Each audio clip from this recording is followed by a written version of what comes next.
Good evening and welcome to an early Monday night panel and on the sofa. Bit of both tonight. We've got the cup draw coming up, so we have got a couple of we've all committee members coming on to do that with us. And then at 7, we're very privileged to have Darren Perrin come on. Darren has written a book, and I won't say anything about it. I'll let him tell us all about that. So we can bring Vic on and do some SAS news. Good evening to you, Chris. How are you? Good evening. I'm fine. How are you? Well, obviously, Finley Munro has been recalled by Aston Villa ahead of a proposed move to either Middlesbrough or Bristol City. Very sad to see him go. We should never get a fullback from Aston Villa, I think it's fair to say, because Kane Hessler had and went back, didn't he? Well, we wish Finley very well because he's done superbly for us. Yeah, it's been magnificent. So good luck, Finley, and I hope your career prospers from now on in. And we thank you very much for what you've done for us. There's also been a change to kick-off time for the Bristol Rovers home game. That's now 12:30, I think, isn't it? Instead of the 3 o'clock. That's on the 28th of February, 28th of February. Yeah. I can't think of any other bits of news that we missed. So I'll give the SAS. Sold out for Luton tomorrow, leaving West Swindon at 2 o'clock, 2:30 at the County Ground, and Bromley, what a big game that promises to be, on the 24th. Still running a reserve list for the second coach to Notts County on the 27th of January, which is a midweek, of course, but need a few more to make it viable. They now have seats available for Salford on the 20th. That's a week tomorrow. Departs West Swindon at 1 o'clock. Nigel Eady County Ground at 1:30. £29 for members, £31 for non-members. Also a handful of seats for Harrogate on the 3rd of February. Departing West Swindon 12 midday. Nigel Eady County Ground 12:30 lunchtime. Members 37, non-members 39. Returning sometime later that week, I suggest. And I should also say, at the beginning of the show, you've just seen pictures of the great Rod Thomas, whose birthday it would have been yesterday. And also, it would have been the birthdays of Simon Ferry and Jan Arge Fjortoft over the weekend. So I hope they both had a birthday to them. Yes, indeed. So. And also, the EFL have put their dates out for the new season, so the 26-27 season already. So it's a bit of a change this next season because the League Cup is going to start before the season starts, and it's going to be at a weekend. So that's the 7th, and between the 7th and the 9th of August. Season starts the weekend after, and then the Virtue Cup is, and I will just check my notes, week commencing the 21st of September. All right. So, yeah, very prepared with all those. Right, let's bring Andy and Ray on, and then we can look at... Good evening. Good evening. Good evening. You okay? Good, thank you. Have you've got it on, haven't you, Vic? You've got. I have indeed. I've got it in front of me. Yeah, we're looking for ball number 20, of course. That's Salford or Swindon. So ball number 20 is the one that we're interested in. A couple of notable performances over the weekend, of course. Macclesfield, what a magnificent result. A record bridge between two clubs in the football FA Cup's history, which is extraordinary. And Man City, wow, 10-1, equaling their best performance against us some years ago. So I didn't realise Wayne Rooney's brother was at Macclesfield. He was his manager. John, yes. Yeah, I didn't realise it was his brother. Yeah, and so therefore, I know a lot of disappointed Exeter fans who had a splendid weekend, apart from the 2 hours between 3 and 5 o'clock. Well, they saw lots of goals. They did. Yeah, yes, indeed. Well, there we are. Well, we're just waiting for them to get their paraphernalia all sorted out. Ray, who are you hoping for? No one specifically, just a big away draw. Really, it's all about, for me, it's all about trying to get one that brings a bit of money in and a nice day out. So I would, there are some good ties left in. I quite like the thought of a Northeast, one of the two big Northeast clubs. If it can't be one of the sort of Arsenal's, I'd like to go up there really. But yeah, for me, it's about the money. Let's hope we get something to play for. Yeah. Well, obviously we're not through yet, so we've put that caveat in. Yeah. But who are you after, Andy? Yeah, Newcastle wouldn't be bad away, or one of the London clubs, Arsenal, Chelsea, someone like that. That'd be quite nice. But, Tottenham yeah. at the minute. We'd have Tottenham at the minute, wouldn't we? Although, oh no, they're out. They're out. They're out. also, sorry. Yeah. You can't have Man United either. No, we can't have them. Can't have Everton. Can't go there either. No. So there we go. Yeah. James Snedden has just sent a message in. He says, chances on Finley being loaned to us again. Well, obviously that would be between him and his new club, whoever they may be. Hi, Daz, says, good evening, Chris. Good evening, Vic. Hi to you, Daz. Steve McManaman is one of the players on duty for the draw. Who do you want, Chris? I don't know. If it's a big club, I want it away because I just can't. Here, it's just too much for me. But I don't mind, actually. Let's just get Salford out the way, and then we can look forward to that. Yeah, absolutely right. I mean, the chances are, of course, if we get a big club away, or even Macclesfield, it would be live on TV, wouldn't it? And who knows what time of the day that might be if we get through. And obviously, we know that there's plenty of caveats to come between now and the fourth round. The women, of course, are looking forward to a draw as well. The Women's National League Cup, they should have played yesterday against Bournemouth, but that was called off, as many matches have been around the country. So if we get news of that draw, then we'll let you know, of course, as well. They're just going through the numbers right now, so they haven't quite put the balls in the barrel, so we're still waiting. Okay, so just a question from Gavin. Gavin, Darren will be on at 7 o'clock. We're just waiting for the cup draw, which is why we started half an hour earlier, so we can get the cup draw in, and then we'll have the hour with Darren at 7. So he is on, but he'll be coming on at 7. Because he's come to talk about this, although that's in reverse, I think, when you see it. Yes, no, it's right. It's okay. Good. Oh, it's all right. It's reversed for me for some reason. I'm a very lucky man, says Darren Perrin, and there's a reason it's got that title, which you might reveal a little later. I spent the last 2 days reading the book, and it's very entertaining. So there we go. Right, Liverpool or Barnsley, they're at home in the fourth round. That's just started. So Liverpool or Barnsley, let's see who they've got. Obviously, John Rooney would quite like that, being a Liverpudlian, wouldn't he? And it's ball number 11, I think it is, Brighton and Hove Albion. So Liverpool or Barnsley will play Brighton and Hove Albion. Liverpool play Barnsley, of course, later this evening. So that's... right, straight after the draw, isn't it? Yeah, that's right, yeah. Stoke are at home, so can they do it on a cold up there? Can they do it on a wet Tuesday night at Stoke? I think that was my coldest ever game. Was a Stoke game. Well, they'll be playing Fulham, so that's okay. That's okay. Yeah. Nick Smith says if not a big club, I'd take Hull, as it'll be 91 of the 92 for him. Oh, well, there you go. Oh dear. The team beginning with O are at home. Go on then. Here we go. We played them before recently in a cup, if I remember rightly, not too long ago. Sunderland. Oh my goodness me, Sunderland. Gosh. They'll be at home to Sunderland, yes. So we're still to come out. Ball number 20. We're still waiting for that particular one to come out. Could take a while. Southampton are at home. So the next one out of the big drum will be, let's have a look. Southampton will play Leicester City. Two clubs have won the FA Cup, of course. 76, I think, Southampton. Leicester City a few years ago. Bobby Stokes, you might remember getting the goal. Wrexham are at home. Of course they are. Stimulating, Mr. Morgan. Oh, dear. Wrexham against Ipswich. So Ipswich previous cup winners in 78, if I remember rightly. God, you could do the ball taking out of the thingy jig there. You don't need to switch. Arsenal are at home. Ray? That'll do us. Yeah. So they have won the FA Cup, goodness knows how many times.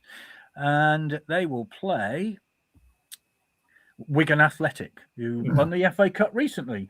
Gary Caldwell, the Exeter City manager, was part of the team, if I remember rightly, for Wigan Athletic, and certainly was when we beat them at the County Ground. You might remember when Paul Benson got the winner. Hull City are at home. There you go, Nick. Here you go, Nick. Might well be. Nick. Let's have a look.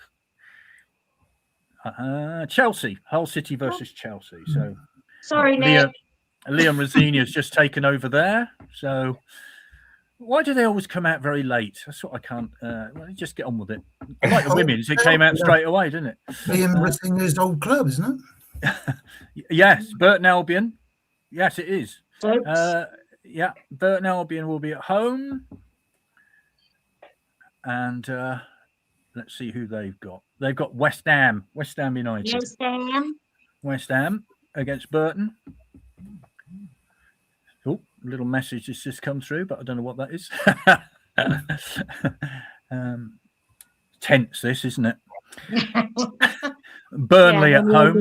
Well, I did see somebody say on Facebook yesterday they fancied we might get Burnley, so let's see, shall we? Turf Moor will be the destination for Mansfield. So Burnley versus Mansfield Town. Okay. The teams are going down, so we may get there eventually.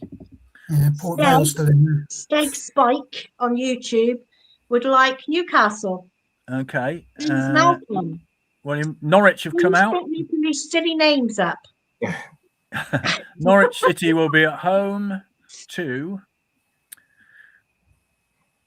West Bromwich Albion.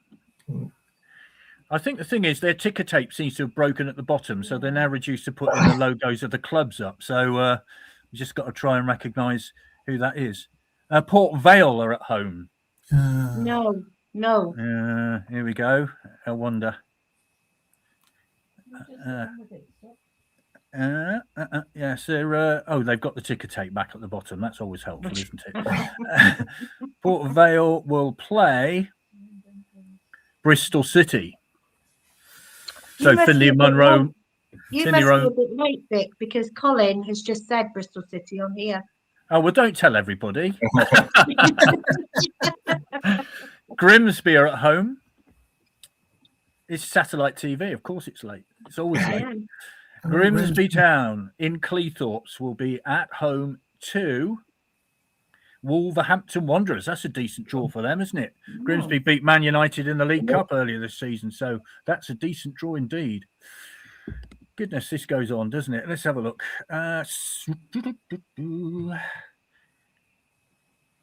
And Aston Villa at home. Oh, that would be nice, wouldn't it? That'd be nice. Mm-hmm. Villa Park. Yeah, we can take that one. Super John McGinn. Yes. Ollie Watkins, of course, from not far from where I am. Aston Villa versus Newcastle United. Oh. That's a tasty Premier League. Newcastle there. No, we're not going there. You're not going there.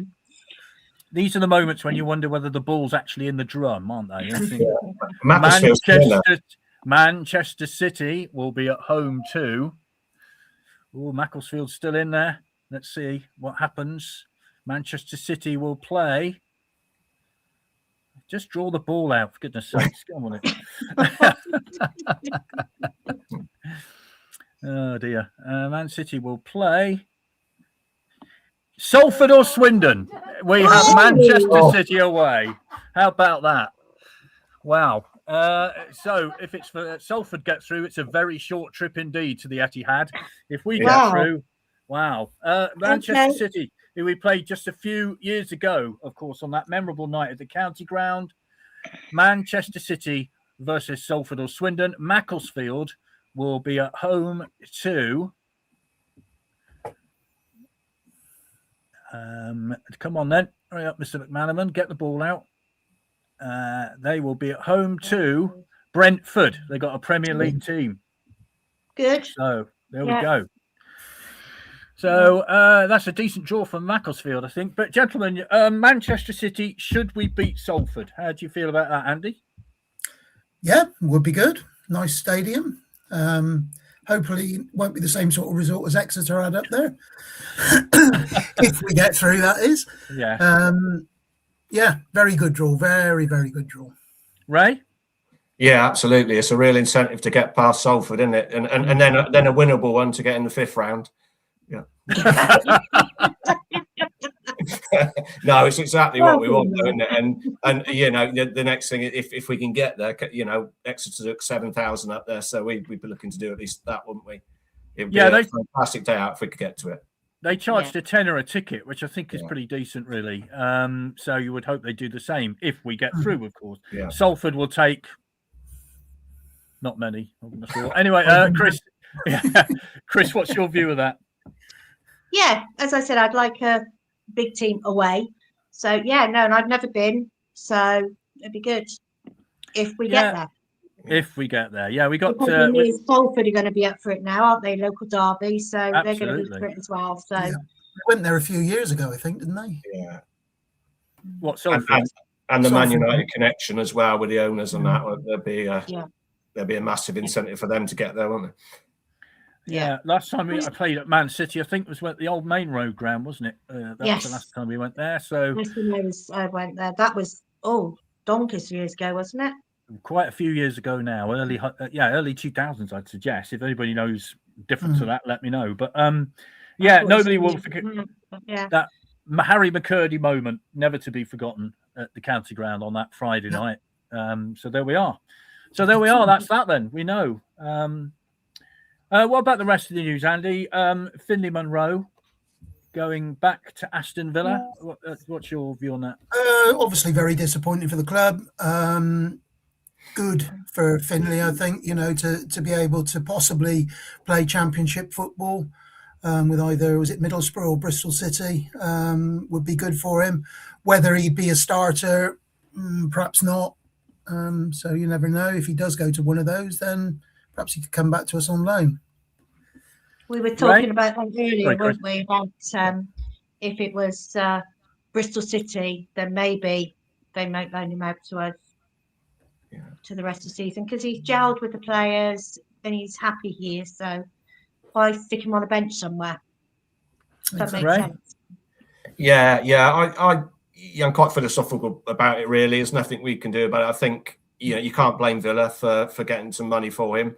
And we couldn't afford his wages anyway. So it was never in the offing for us to buy him, I don't think. So just good luck to him. I think he's been brilliant for us. Oh, yeah. And I think Ian Holloway was asked today, I think, in the presser for the Luton game about replacement should it happen. And he seemed to indicate that he had that in hand. So hopefully that's sooner rather than later. But we have got one or two options in the meantime. And we are heavily linked with the Sunderland player whose name I can't remember at the moment. Ben Middlemas. Ben Middlemas, that's it. So we don't know too much about him. I don't think he's played at senior level, has he? He's quite a young player. So we'll see. Yeah. Well, somebody on here is saying that Bristol City haven't bid on Munro. Bristol City, Charlie Wood says Bristol City haven't bid on Munro, only Borough, but that's not what we've heard. We've heard Bristol City as well. So, well, we'll see. I don't know. I suppose really, I'd say they're about equal size, aren't they? City and Middlesbrough, wouldn't you think, in terms of career progression? Yeah. I mean, obviously, you know, there's a local connection with Bristol City with Swindon, but I guess it's up to Finley Munro and his representatives to work out what's best for his career from now on in. Oh, that's right. Yeah. Meantime, of course, we have a football match apparently tomorrow night at Luton Town. You may remember football. It's a thing where the referee puts the ball on the centre spot and then you kick off and then you kick it around a bit for 90 minutes and see who wins. So Luton away, Ray, what's your view of that?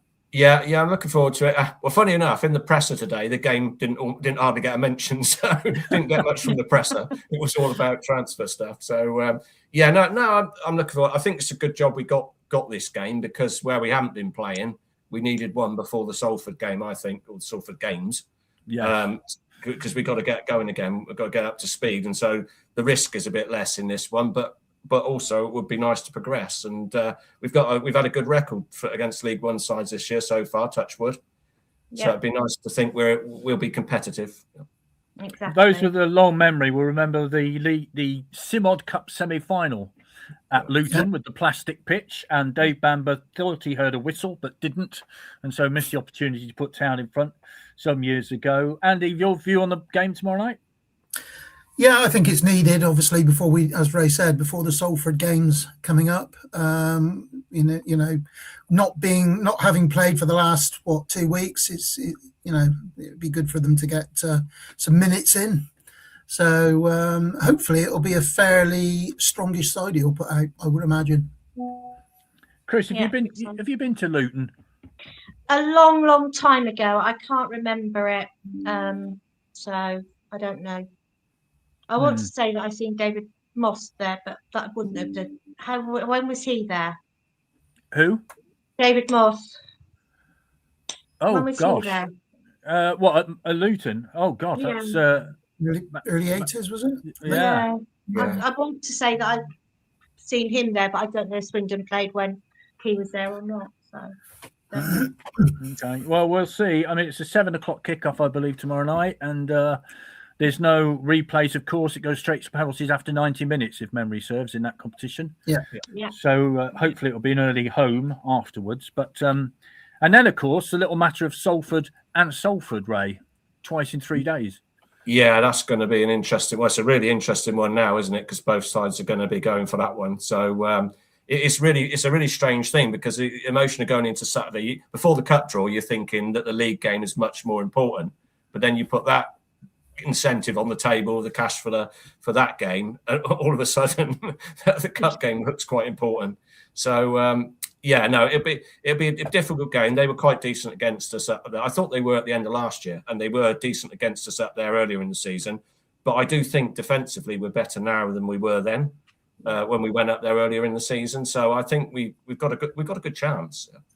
Yeah, and hopefully, Andy, there'll be quite a few from the Goan population of Swindon as well at the game. Yeah, they're doing some tickets for the Goan community. Obviously, there's a big Goan community in Swindon. They love their football, so we've been doing some work with the club to try and get them more involved, and we've had the kids along to the Legends Lounge and to have a look at the ground just before Christmas. So hopefully we should see quite a few of them along. Important game though, Chris, isn't it? I mean, you can forget all about cup ties until, after tomorrow night, it's really all about Salford on Saturday. Yeah, and I think this is what we mustn't forget, and it's going to be the next 4 weeks. Every Tuesday we're away, so it's Saturday, Tuesday, Saturday, Tuesday, Saturday, Tuesday. That's a lot of games to get in, so try and get off to a good start against Salford and then go from there. 78-85, David Moss at Luton. Yeah, I can't remember. Don't know. Yeah, he had a great career there. Of course, he played for them in the old First Division when David Pleat was manager. If you remember the old famous white shoes when he came running on the pitch after they'd stayed up, a memorable moment for David Pleat and for Luton Town. So there we are. They've got that lovely little stand along the side, haven't they? It looks like a Subutio stand. Yeah. So we'll see. Okay, well, I think what we're going to do shortly is we'll be joined by Darren Perrin. Darren is here, so we can bring Darren on whenever. So okay, yeah. So I bring Darren on now. Yeah, why not? And get his reaction to the draw. Wow. Evening, Darren. Evening, Chris, Ray, and everybody. Yeah, very well, thank you. And what a draw. I was going to say, it's a manager now. Obviously, you've got Luton away tomorrow in the EFL Trophy, then Salford at home in the league on Saturday, then Salford in the Cup. So, as a manager, how do you balance that out? Bearing in mind, Man City may or may not happen. Yeah, well, I think you summed it up perfectly earlier. Is with the game being called off last Saturday, I'm sure Ian wants minutes into the players' legs and everything else. So I would imagine Swindon will go pretty strong tomorrow at Luton. And I think at the start of the season, the main aim was obviously promotion. And yes, the finances are massive with the Manchester City. But if you gave me as the manager a win over Salford Saturday or a week Tuesday, I'll take Saturday. Because I think it would make a bigger gap then between Swindon and Salford in the league and would put Swindon in a very, very strong position for promotion come end of April, early May. Yeah, it's a bit of a balancing act for Ian Holloway at the minute, isn't it? Because you've got all these cup competitions going on, which is great, but the main priority is to get out of that league. Very much so. But what I would say to that is you'd rather still be in these competitions and mind the pun, something like Manchester United, who've got nothing really to play for apart from trying to get in the top 5 or top 8. It still gives Ian the opportunity to give 1 or 2 fringe players minutes where perhaps in the league he may not be able to. Yeah, absolutely. We've got lots of comments coming in regarding the match. Darren says, another Darren. Darren says 50% of the gate at City would pay for Monroe, should they be able to make an offer. Hi, Emma. Of course, we get the team that knocked out Exeter, brackets again, close brackets. With all the games being cancelled, when will Ollie Clark be able to play? Well, a long way off by the way this is going. And hi, Rob. Don't we always get these small northern clubs away in the cup? He says. I think he's being a little bit ironic there. So, Ray and Andy, we'll say goodbye to you in a second. But just finally, before you go, a big month coming up, isn't it, for Swindon? Yeah, absolutely, Vic, and lots of games, and hopefully that the players that the additional couple of people we've had in, the ones we're potentially going to get, will boost the numbers a little bit to enable a bit of rotation to get us through it. But fingers crossed, it's going to be a good couple of months coming up. Andy? Yeah, definitely, and hopefully there should be 1 or 2 coming back from injury as well. So hopefully it's looking good over the next month. I think we should see in which direction we're going, hopefully for promotion. Lovely. Thanks very much indeed for joining us, gentlemen, for joining us during the cup draw. And it took a while, but we got Manchester City away. Of course, we got to play Salford away first. So chickens and eggs in one basket we won't worry about. Thanks very much indeed. Chris, thank you very much indeed. And now we're going to, we use the word legend quite a lot, don't we, in football? But the gentleman we're going to talk to now in local football is without doubt a legend. So thank you all. Darren Perrin, welcome to On the Sofa. Well, thank you for the lovely welcome, Vic, and greatly appreciated and look forward to it. I spent the weekend reading this. I'm a very lucky man, and I have read the whole book, and there are so many stories in here. I won't ask you to tell all the stories because otherwise there's no point in you writing a book, is there? And nobody will buy it. So, but what I would say is I'm a very lucky man. There's a very simple reason why it's called that. If you can quickly go through why that is. I've managed. The very lucky man is that I've managed 4 or 5 fantastic football clubs. I've met some fantastic people along the way who are very, very close friends through football.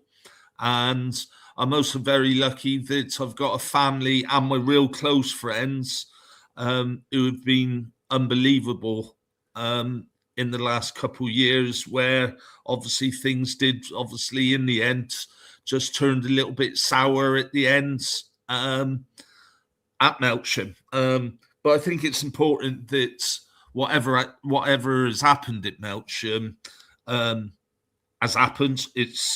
You move on now. I've been in dark places, but I wish them nothing but success. And it's a fantastic football club, and I hope they can go on.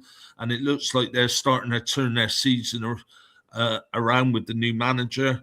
And I hope they go on and become as big as they possibly can. It's your hometown club, of course, and I know you were very proud, weren't you, when you first donned the shirt at Melksham?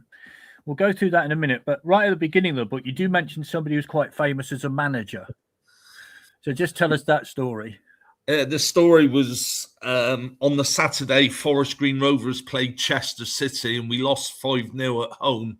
And the manager at the time, Nigel Spink, the ex-Aston Villa goalkeeper, who obviously played in the Champions or European Cup then, got dismissed as manager after the game. And the chairman, the late, great Trevor Orsley,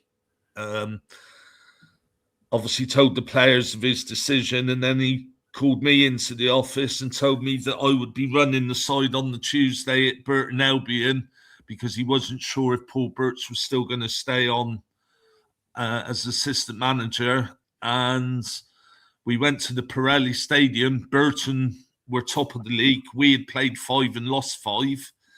And we won 3-2.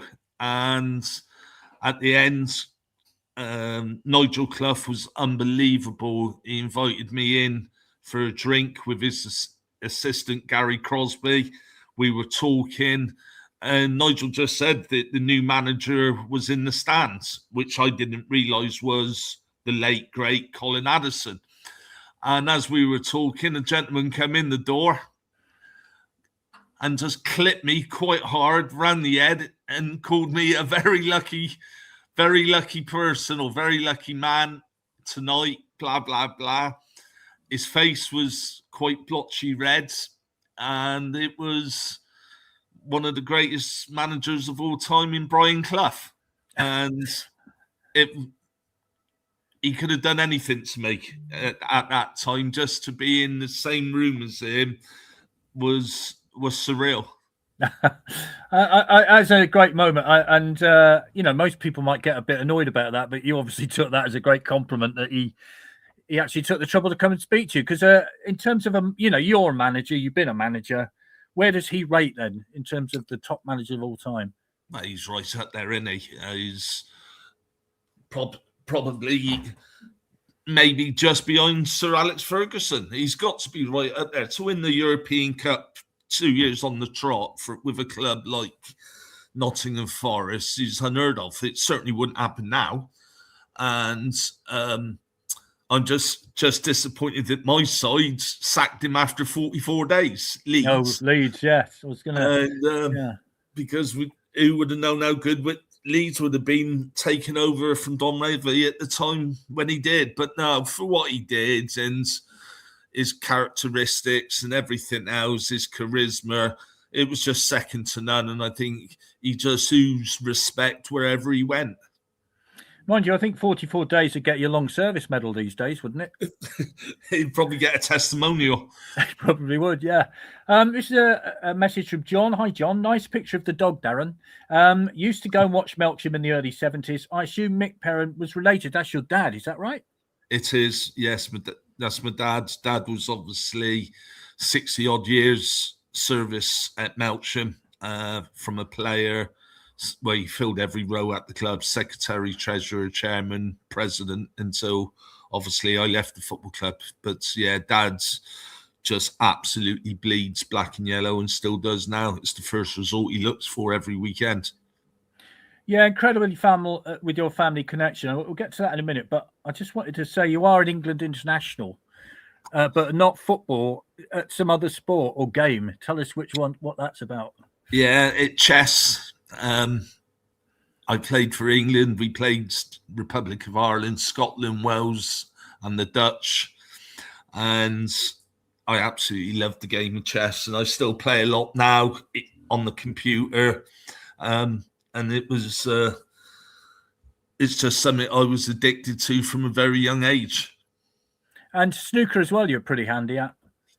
Well, I was all right at snooker. And I think I had quite a lucky draw to get to the final when I met then, because I got to the final and met Steve Davis in the old Melksham house and had the photos and all that lot. But I think I must have had quite an easy draw that year. Right. How did it all start? I mean, Melksham's your hometown. Where did football come in? You mentioned Leeds United. That was where you had to choose as a young boy, wasn't it? That's right. It was when I was 4 or 5. Dad gave me a choice of 4 or 5 clubs. I asked who the top side were, early 70s, 72, 73, and it was Leeds. And so that's who I decided to support and have supported them ever since. Contrary to what some people think, because I do quite like Manchester United, which is unheard of for a Leeds supporter to like Manchester United, but all my family are Manchester United supporters. But where did it all start was literally through my parents, my dad was obviously a player and a secretary at Melksham. I used to go every game. And I was just addicted to football, whether it be football scores or just watching Melksham Town. It's just something that I love doing. It's incredible. I've got Gavin sent a message in. Gavin Filkins, he says, "Top man, Derv, a superb bloke." That's your nickname, of course, Derv, isn't it? It is, Vic. How did you get that then? Oh, it's a long story, a long story, and we won't have time for that, to be fair. Okay, right. So, you get into football as a player. How soon did you realise that actually you were quite decent? I was okay when I was young. We had a strong team in Melksham and in the county with Chippenham as well. And I had a couple of years at Swindon with a good friend of mine, Fitzroy Simpson, who obviously played for Swindon, Manchester City, and played in the World Cup for Jamaica. You did. But I love football, and I was okay at it, and I was never going to make it as a pro. I lacked pace. Although I could read the game and everything else quite well, I certainly didn't have the pace to play at the level that you need to nowadays. And I thoroughly enjoyed meeting the people that I did. And it was, as you quite rightly said earlier, Vic, it was a massive honour just to play for my hometown club from quite a young age anyway. Yeah, just to remind people, got Manchester City away in the next round of the Cup. Should Swindon beat Salford in the third round, of course, which is still to be played. The Conagher. Now, let's talk about the Conagher, because I, many years ago, played in a charity match there against the Bristol City side that got promotion to the First Division. Then you realise you've got no chance of ever becoming a footballer when you play against people like that.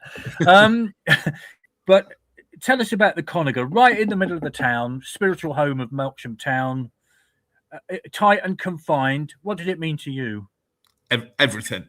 I think you speak to any player from Chippenham Town, Westbury, Devizes, where did they want? What game or what ground did they look forward to playing at the most? And it was the Conagher.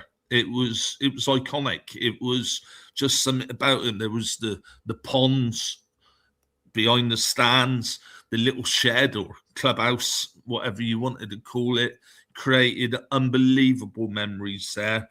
The pitch was always in great condition. The dressing rooms were tight, compact, almost to the extent of doing shift work to get changed. But it was just something, it was proper non-league football. But anybody who went to the Conagher always got a warm welcome and always were made to feel a part of that football club, whether it be a player, supporter, and an official, match official. Everybody was made to feel welcome there, and it was a special place, and it was heartbreaking to leave there, but it was obviously understandable if Melksham wanted to continue going up the pyramid system. There was a little bridge, I think, if I remember rightly, that you walked across. You mentioned the ponds, a little stream. You had to walk across the bridge to get to the ground. Is that right? Well, if you came in the back way, yes, there was. And if you went out to the cricket grounds and the rugby ground that was behind, then yeah, it was like you had to walk to the side of the ponds across it. Yeah.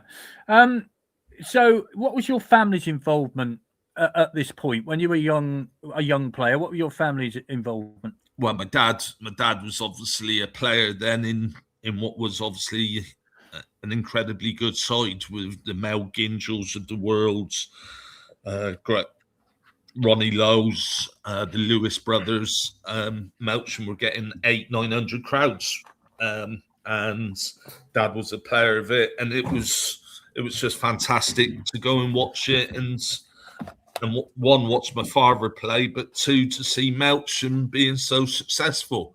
Mum obviously at that time juggled being a mother, as well as obviously supporting her husbands and keeping an eye on me during the game, etc., etc. And it literally continued from that. Dad would do the bar, he would do the secretarial work, as well as being a player. And I've got so many fond memories of the early years, but also of Melksham Town Football Club. What is it about non-league football that's so special, would you say? Because it's not just about the game, is it? It's about so much more. Well, I think that we're all football managers, we're all football players. We all think we know it all, and I think in non-league you got more of a say in things.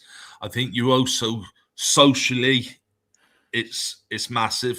The away games and going on a trip to Cornwall or Devon to Barnstaple, Biddeford or Liskeard and having a few drinks on the way home, and the camaraderie in the dressing room of when you've won it 5 o'clock on a Saturday night, it can't be beaten as a player or a manager. And how close you are to supporters. And I think that's one of the problems nowadays with the top game is there's not that closeness that there is in non-league football. You're so much closer to everybody else. And I think that the friendships that you make are, or the majority of friendships, I should say, are everlasting. Mm. And also, seats in dressing rooms are kind of everlasting, aren't they? Didn't you have a special? You'll be amazed, even in non-league football, how people still want to sit in the same place every game. And I was similar at Melksham. I had at the Conager, I had the same seat for probably as long as I can remember as a player and as a manager, because we didn't have the luxuries at the Conager of having a manager's office or anything like that. It was literally sharing the dressing room with the players. You got into management quite early, didn't you? What brought about that?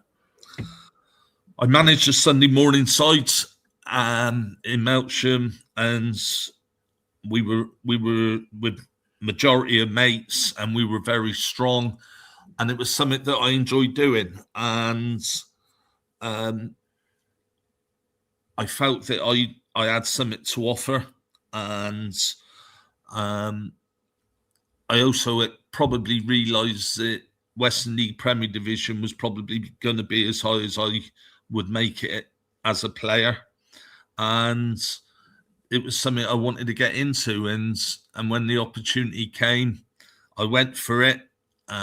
As it says in my book, it caused quite a bit of friction at the time. But in the end, I think everybody would admit that it was the right decision, and the right decision for Melksham Town Football Club. You mentioned there was a bit of friction about it, but I'm guessing you wanted to prove people wrong. Is that right? Very much so, but it's also the friction, the amount of stick that my father got, because Melksham had a well-known manager in Mel Gingell, who's done a great job at Melksham and at other clubs that he's managed, and is a larger-than-life character. And for Dad to change the manager and to appoint his son, who's never managed at that level, you can imagine there was a lot of family favoritism, etc., etc. And it was important that the first season was obviously a success, and the success that we had in the first season was something that I don't think anybody envisaged. And from then on, we just carried it on and kept it going, and so did other managers since. What is it about being a manager in terms of how you go about it? I mean, we, as football fans are often told there are some managers who put their arms around players' shoulders, some managers who throw a cup across the room or whatever. But there's a lot to it, especially at non-league level, isn't there? Somebody might cry off on a Friday night because, I don't know, they're going on holiday or something. Yeah, exactly. So what is the secret of being a manager in terms of how you feel about it? having the respect of the players, being honest, whether people want to hear that they haven't been particularly good or they've been excellent. I was a manager who was a bit of a shout, well, not a bit. I was a shouter and an aggressive type manager. I've had fantastic assistant managers, especially Mike Kilgore, who it was almost like good cop, bad cop, where he would put the arm around people, where I was a little bit more forthright in what I said, etc. It never ever worried me of dropping players or leaving players out. I found that came quite easily, but that was mainly because I would always be honest and let people know the reasons why they weren't playing. But I think also the trust has got to be the biggest thing, because there was, over the years, I've had players who have had marriage breakups, have been involved in accidents, domestic, whatever, personal issues. And it's understanding that it is non-league football and it is still a hobby, and most of the time they didn't get paid for it or anything else. So it's not as if you could dock in money like you could do if it was their profession and everything else. So it was having an understanding that you still wanted to be as professional and do things properly, but having the give and take a little bit, knowing that things do happen that sometimes are more important than football. I don't think people realise just how hard work it is, though, because, as I said, you might get a phone call in midweek saying, I'm not here for a week, I'm off to Ibiza, things like that. I mean, there's a lot of work in this. It's not a case of just picking 11 players, is it? Oh, it's man, it is 24/7. If you do it properly, you're going out to watch teams or watch players. When you're at clubs like Melksham or Chippenham or Frome at the time, you can't delegate your chief scouts because you ain't got them, because they're not going to be travelling all over the country for nothing. And so we had to do it ourselves. Then you had training sessions. Then if there was a club function, you would try to go. But we were fortunate in Melksham that we always had local players. And if they did get 10 or 20 pounds, that money went straight back behind the bar on the Saturday anyway. And we used to stay in the clubhouse or the sheds at the Conager till about 9 o'clock on a Saturday night, and then go into town in our club tracksuits. And that is literally how our Saturdays were back then. Another comment from John. He says, can't remember what I did yesterday, but I remember an FA Cup preliminary game against Exmouth, 7-2 for Melksham. Correct.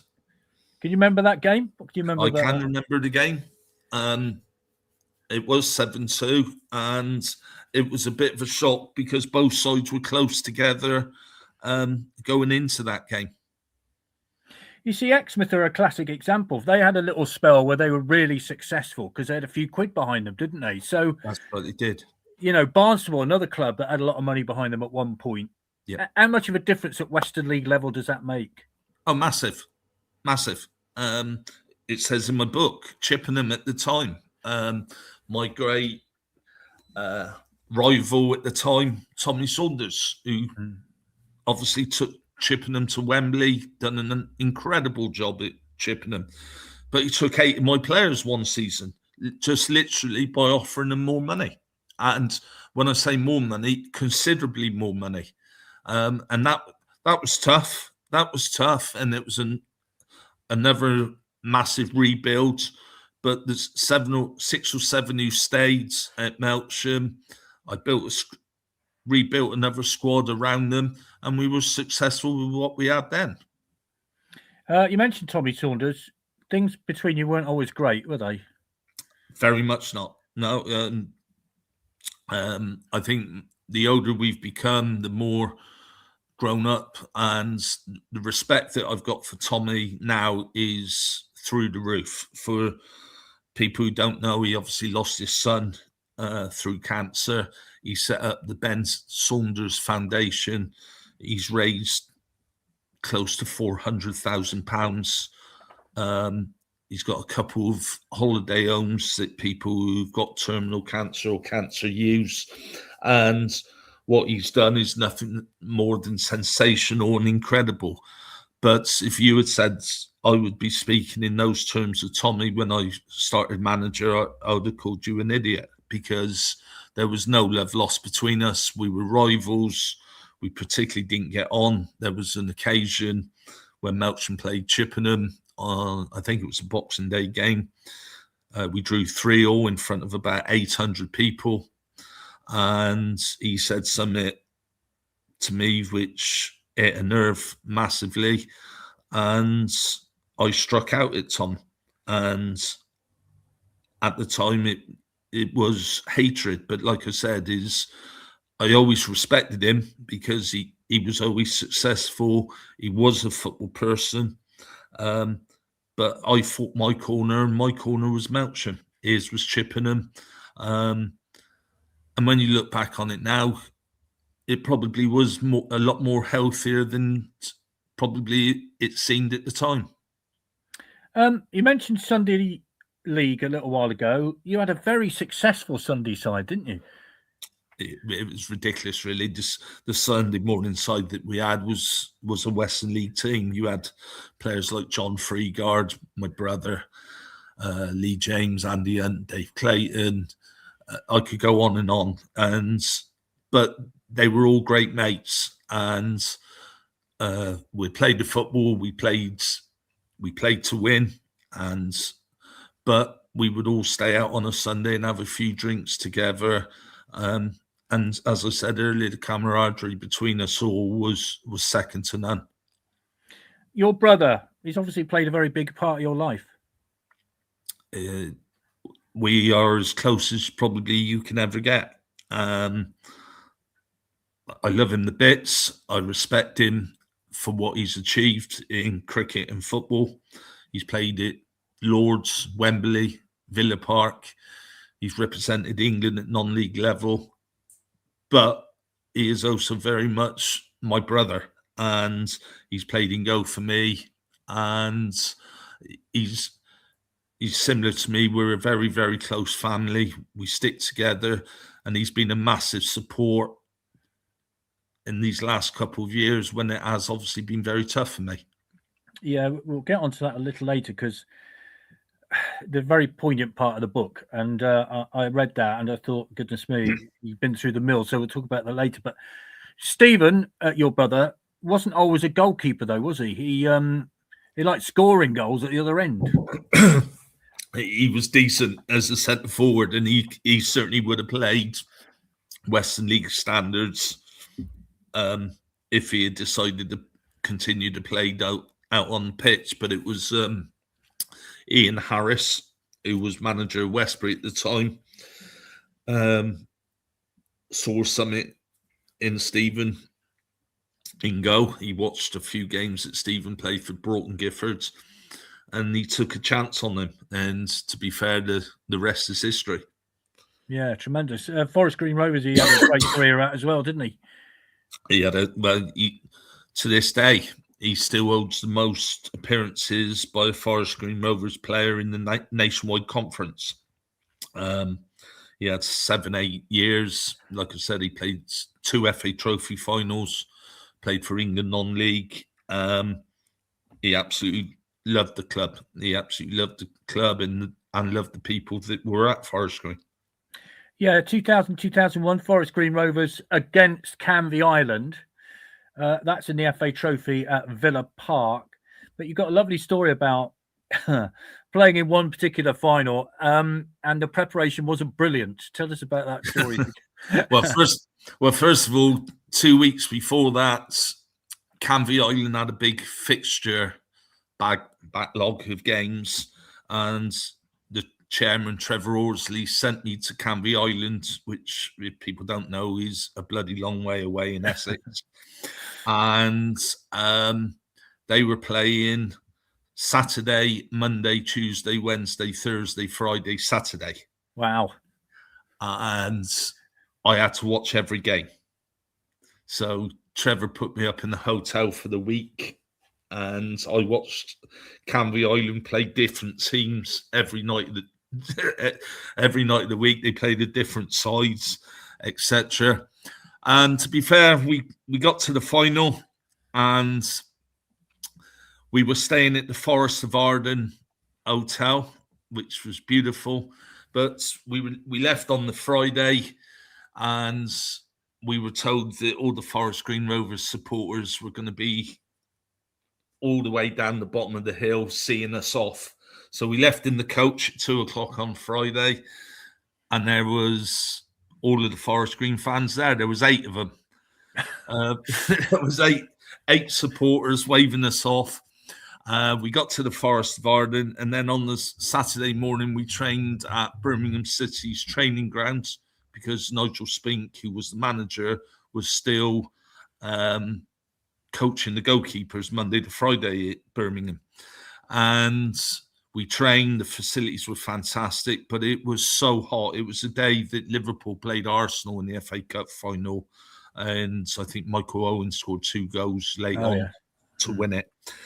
And we went to get back in the coach, and our coach driver, who was the vice chairman and director of the club, Kendo, we couldn't find him. And he locked his keys in the coach, and we were stood for about an hour outside in the blistering heat with Spinksy going absolutely ballistic. And it just summed up what Forest Green was. We tried to do everything professional, everything properly, but it was almost 40 Towers or Only Fools and Horses stuff at times at Forest Green, and I think that's what made it so special. I was going to say, in a weird sort of way, that's the sort of thing that brings teams together, isn't it? They can all take the mickey out of the driver, all that kind of stuff.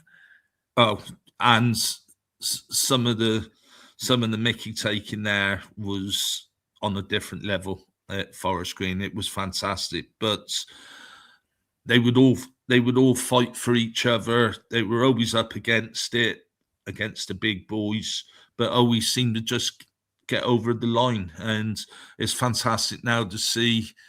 I know a lot of people don't necessarily agree with it or whatever, but they are going to become a force probably again in the Football League in the next couple of years under Robbie Savage and Del Vince as chairman. Possibly with a new ground. Yes, obviously, it's going on. The training grounds, which I've been to, is unbelievable, which is where the new grounds is meant to be built, which is junction 13 of the M5. But the training ground there is unbelievable. Your relationships with chairman, I mean, obviously you were chairman later on as well, but your relationships with chairman have always been decent, it seems to me. You've had some decent chairmen that you've worked under. Yes, I have. My father, Sandy Webb at Chippenham was great. It got a little bit messy for when obviously Chippenham dismissed me as manager at the time. But that, more I look back on it now, and again, being a little bit more grown up and more switched on, I can understand the position Sandy was in now. But Dave Bissix at Poulton was great. Dave Wiltshire, when I went back for the second time as manager of Melksham, was an outstanding chairman. Gave me, although we didn't have a budget when we won the Western League, he gave me so much backing and support. And he was very much at the forefront of getting the new grounds. He worked so hard with his directors and committee to achieve what he did in the club. They were great. And now I'm working full-time at Chippenham, and I'm working for a chairman or an owner of a football club who's just unbelievable. Neil Blackmore, he obviously puts some money into the football club, but nothing's too much trouble for him. And sometimes I'm thinking, well, how do you get all this time to do what he does when he runs his own big business? But he's a fantastic bloke, and Chippenham are in good hands while Neil's there. Well, that answers the question that Charlie Woods has sent in. Evening, Derv. How's the new role at Chippenham going? Well, it seems as though it's going okay. It's going fine. It's been a tough season so far for the club on the pitch. They haven't had the luck go their way on many games. They're currently bottom of the league in the Conference South.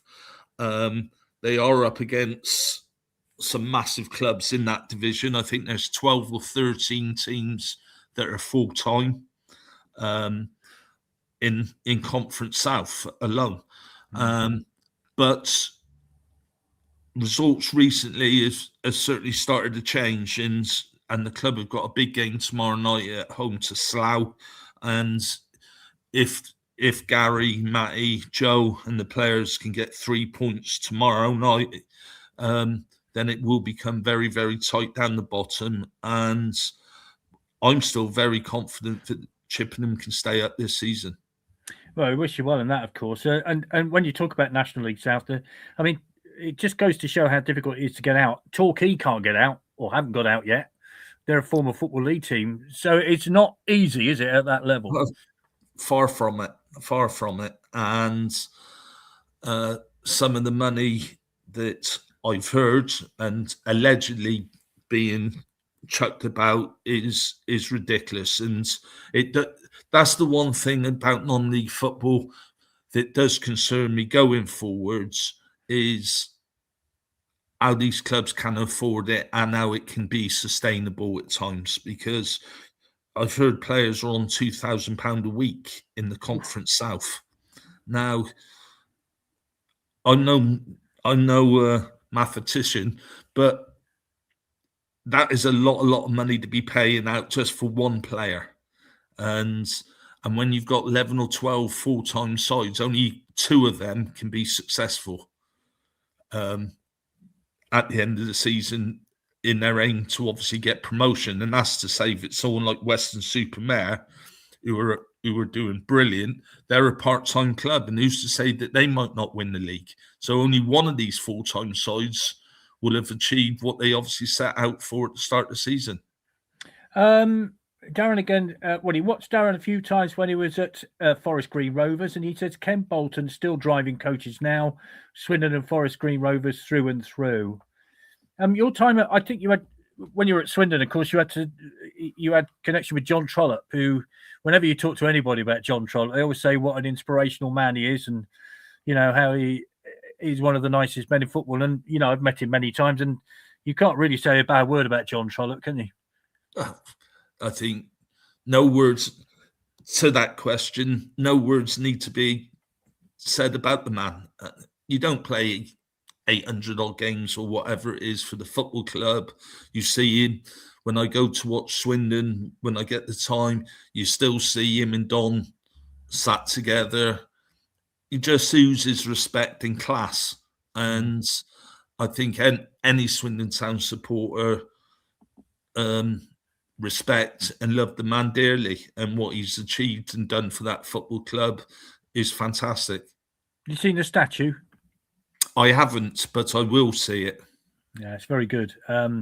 Obviously, Don's is at the front of the ground. John's is by the Community Foundation. So right. Very, very good indeed. I'm just going to say 1996, 1997, Melksham Town FC, Western League Division 1 champions, and manager of the year for Division 1. No, okay, managers win championships all the time, but I'm just kind of, what does that mean to you? Arguably, along with the 2005, probably my biggest achievement in football, because that was the first season that I was appointed as manager by my dad. And like I said, the stick that Dad got for appointing me, and then for me then and the players and the football club to go and win the league title and get the club back promoted to the Western League Premier Division was very, very sweet and very, very enjoyable. Yeah, there's a lovely picture of you in the book with your dad as well, the trophy, and your brother, I think, if I remember rightly, standing there with the trophy. I mean, that must have been a very special moment.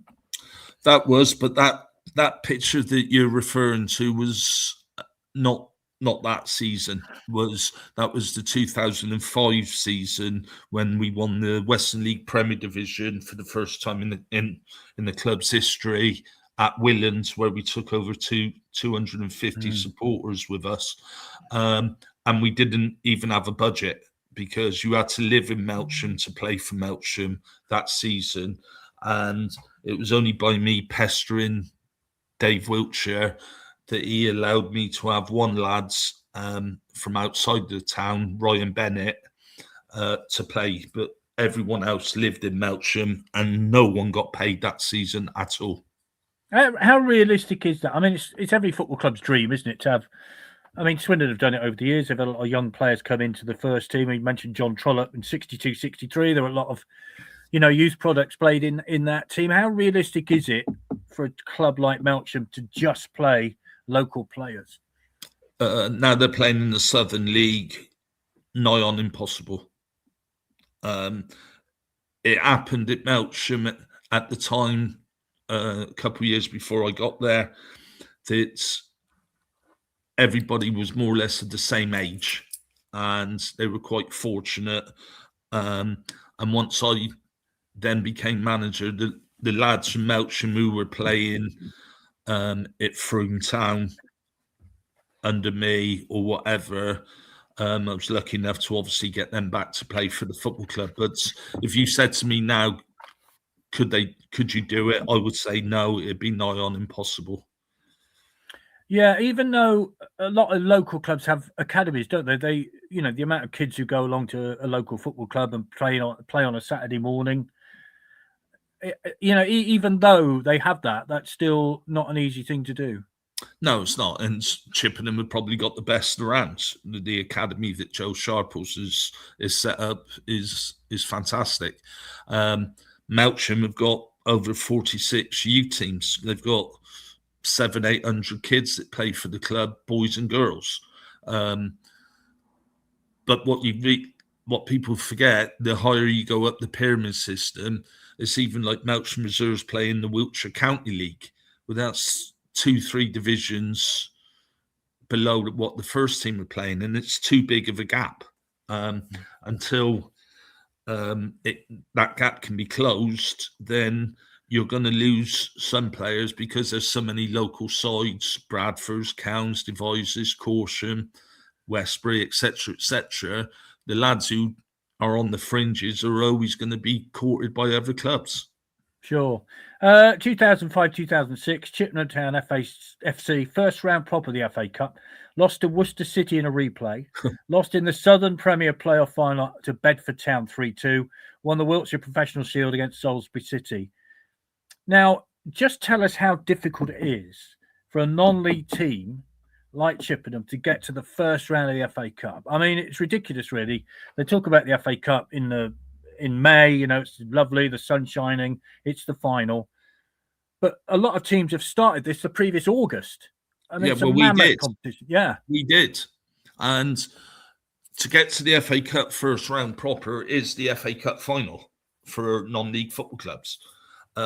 One, because you got the opportunity to get drawn against a football league club, but also for non-league clubs. And you've only got to look at, obviously, Macclesfield's. Yeah, sure. The finances that clubs get for it is unbelievable. Just by winning 2 or 3 in the qualifying rounds, you earn between £10,000 and £15,000. And for non-league clubs, it was massive. And a story in my book was we got to the FA Cup first round proper, and we won our 4th qualifying round 1-0 at Basingstoke. He and Harvey scored, and they did the draw then on the Saturday night at 5:30. So it was all the players and the supporters were in the club. And it was a bit of an anticlimax because it was ball number 17, Chippenham Town, will play ball number 12, Accrington Stanley or Worcester City. Yeah. Because they had drawn and it was a replay. And the replay was at Worcester. Myself, A.D. Mings, Sandy, and the other club officials all went to watch the game. Worcester beat Accrington in the replay. And we had a sellout at our newest park of 2,800 and whatever it was. And we drew one each. And we missed an absolute sitter with about quarter of an hour to go to have won the game. And so we had a replay, and the replays in the FA Cup, if people weren't sure of then, weren't played the following week. It's 10 days. It was 10 days because of policing and stuff like that. And then on the Sunday, the FA Cup second round draw was made, and the winners of Chippenham Town or Worcester were drawn at home to play Huddersfield Town, who were top of Division 1 of the Football League. So it was the highest sides in the competition at that stage, and the winners of our game were drawn against them. A day later, the BBC had contacted ourselves in Worcester that whoever won the game were going to have live BBC coverage on match of day, which was worth £120,000 for each club. Oh. And part of my contract, Vic, was I was entitled to 10% of any TV or radio.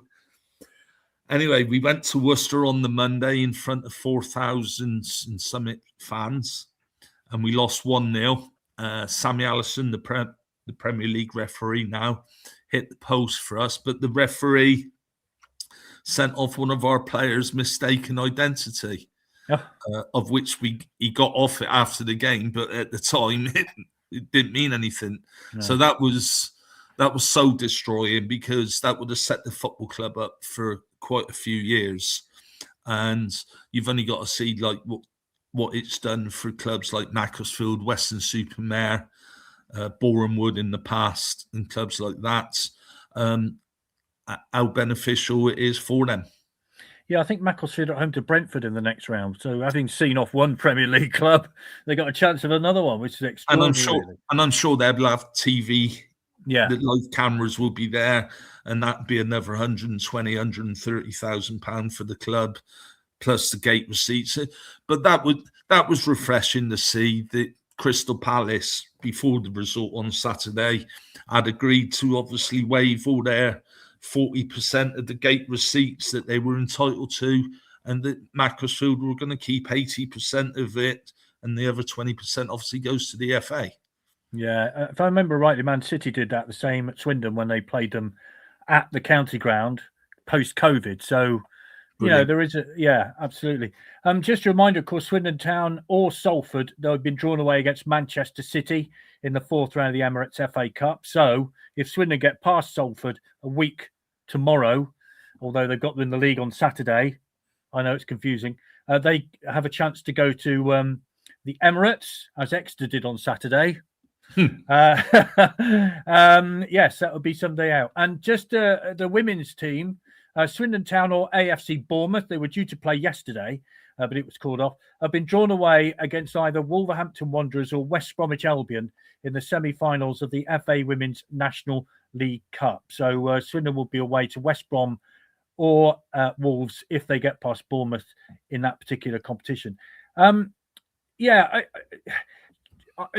does that do for non-league football, Macclesfield? I mean, it kind of brings alive, it's the biggest gap ever in the history of the FA Cup, isn't it? So in theory, it's the biggest shock of the FA Cup. And Man City, I know, put out a strong team against Exeter. Palace put on a decent team. So that must do a lot for non-league football. Well, it does, but I think it also, what it does prove, it's the romance of the FA Cup is still very much alive. I think that it's taken a bit of a battering the last few years. But to see Weston-super-Mare go so close to getting a result at Grimsby, to then see Macclesfield's and to see the scenes that we all witnessed on Saturday when they beat Palace. It was magnificent, and also to see like the young lad who lost his life, his parents in the dressing room. I think that just epitomises what non-league football is all about. It is the closeness and the love and the camaraderie, which I spoke about earlier, that there is in non-league football. And I think that result has given non-league football a massive boost. And who's to say that they won't win the next round? Yeah, I mean, whenever the Town aren't playing on a Saturday or midweek, I'll go out and watch a non-league game in Devon, and it's wonderful, really, because you know they see the people working in the tea bar, you know, and they're the same people who are on the committee, and they're the same people who work behind the bar, as you said, and they go and sweep out the dressing rooms. It's incredible, really, what they do.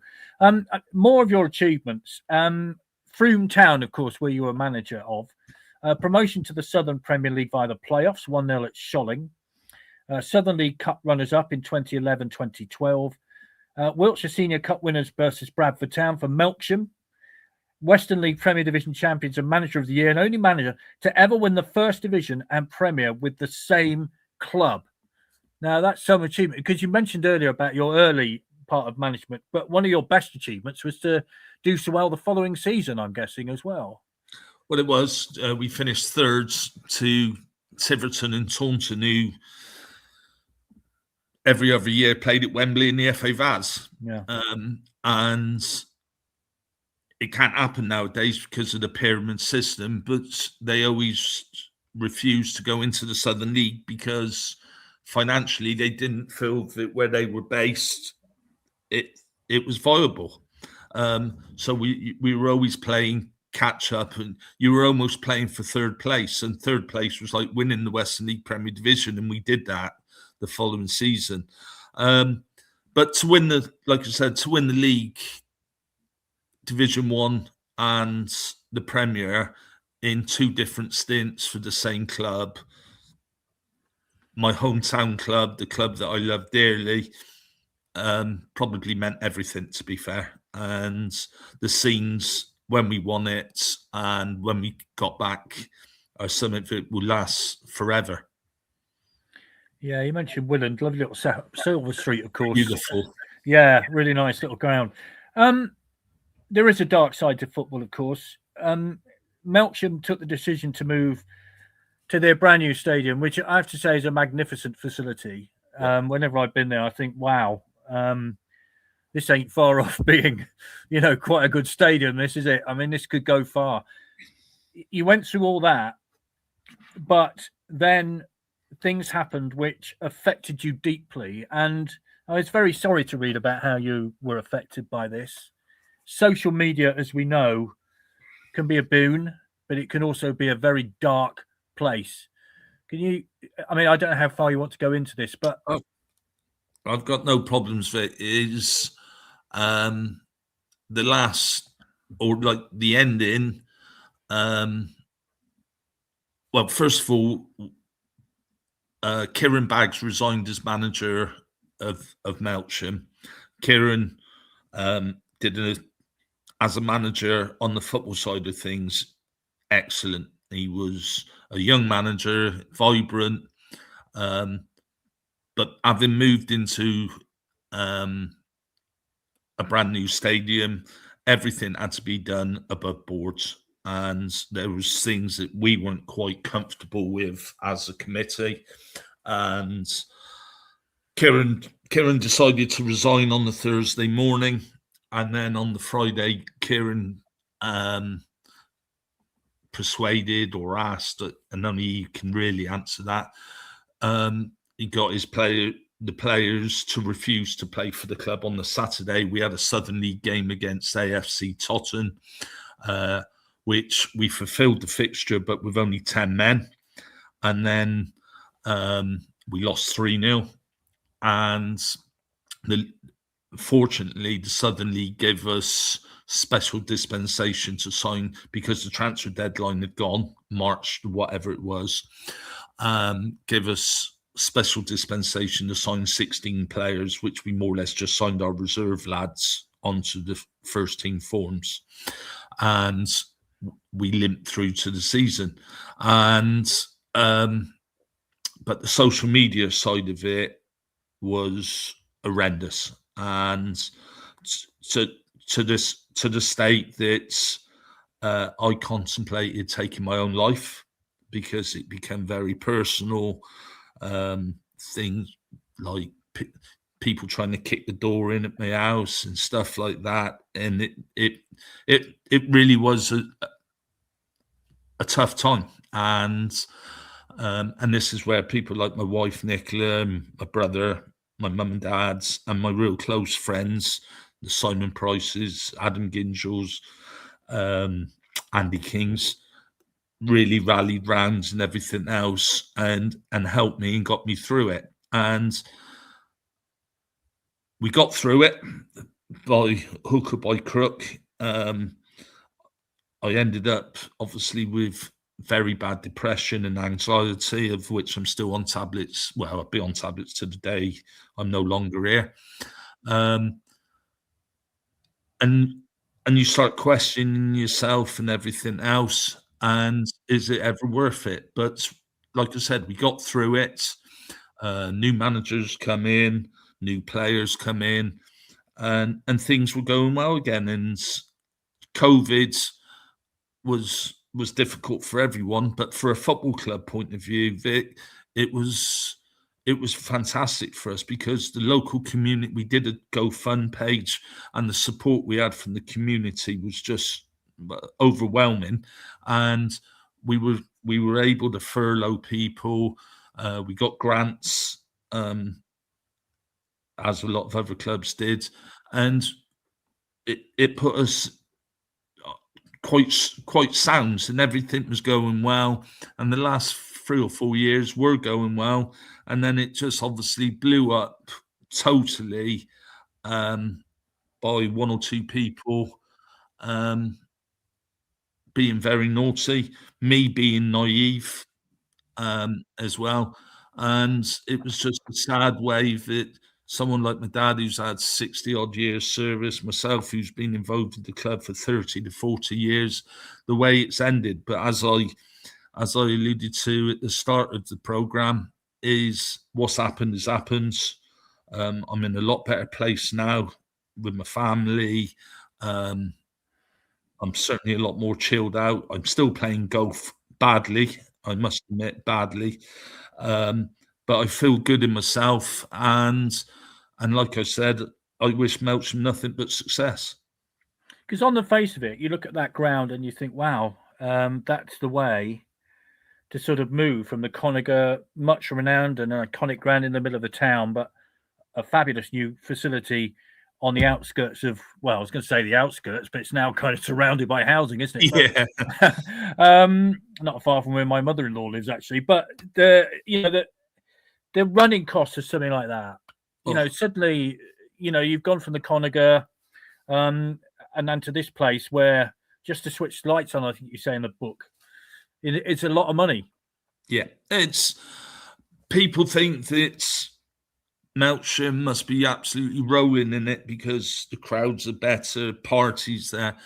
But you have to run a place like that, you needed full-time people. The overhead costs were astronomical. We didn't know what it was, and that's being honest. And when we first went in there, we thought we were probably Manchester United. We would try to get the best of this, best of that, turn this on, turn that on. We didn't know what we were really letting ourselves in for. But as I said, and sorry for keep repeating it, we got through it, and the club are now in a good, stable position. And let's hope that the people who are running the club now can take the club forwards and continue the good work that's been done from people in the past. You mentioned your wife, I think, and it comes across that that's a very happy relationship. Well, sometimes. No, it is. She's been a tower of strength. She's been fantastic, been so supportive of myself, but very supportive of Melksham Town, very supportive of Chippenham Town. She's a special person, and I love her dearly. And she's been a great help, especially in the tough times. You mentioned your dad and your mum, of course, but your dad has been honoured with a BEM. That was a special moment for the family. Probably the most special moment. Dad's health's not great, and that's putting it mildly. He's quite a poorly person at the moment, and to see him get awarded the BEM, it's the Trowbridge Civic Hall, whatever it was unbelievable. And then to take him and Mum to Buckingham Palace to meet Prince William and Kate, and to see his face and everything else was just something that I will never, ever forget. Great battles over the years, it says here. This is from Shane. He says, great battles over the years. I'm sure he's referring to various matches that you've been involved with. What?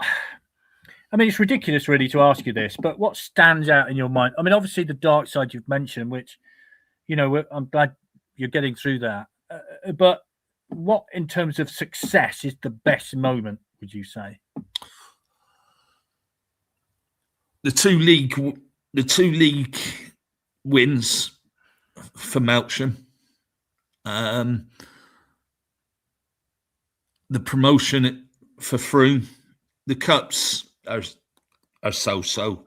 And the biggest disappointment was, apart from obviously the way it ended at Melksham, the biggest disappointment would be, without a doubt, was the playoff defeat for Chippenham against Bedford 3-2 in the last minute when Bedford scored to get into the Conference South, and also probably losing in the last 32 the FA Vase 3-1 to our local rivals, Bradford-on-Avon,